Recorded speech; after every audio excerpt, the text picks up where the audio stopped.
মালদার ইংরেজবাজারে উচ্ছেদ অভিযান শুরু করল ইংরেজবাজার পৌরসভা ও পুলিশ।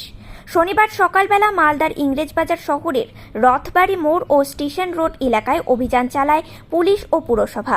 সরিয়ে দেওয়া হয় রাস্তার ধারে বসা বেআইনি দখলদারদের। ইংলিশবাজার পৌরসভার চেয়ারম্যান কৃষ্ণেন্দু নারায়ণ চৌধুরী জানিয়েছেন, এই অভিযান লাগাতার চলবে।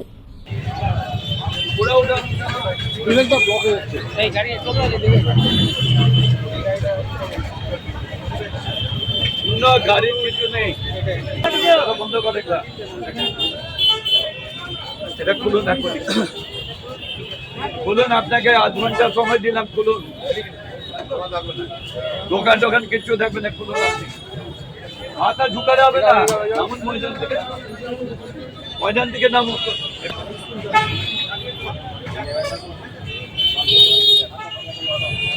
যা আছে একদম খুলে আপনি।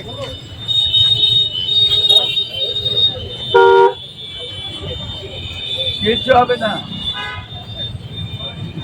মানুষ চলতে ফিরতে পারছে না, জাম করছে, গালিগালাজ করছে, রাস্তা দখল করে দোকান করবে। আপনি তো নিজের কাছে নিজে খারাপ করেন। আপনি কোনো ওখানে খুঁটি করেছেন, করে আবার বাসটা এখানে নিয়ে এসছেন, করার পরে তো আমার মনে ছিল না, আজ পরে তো আপনি রাস্তায় নেমে যাবেন।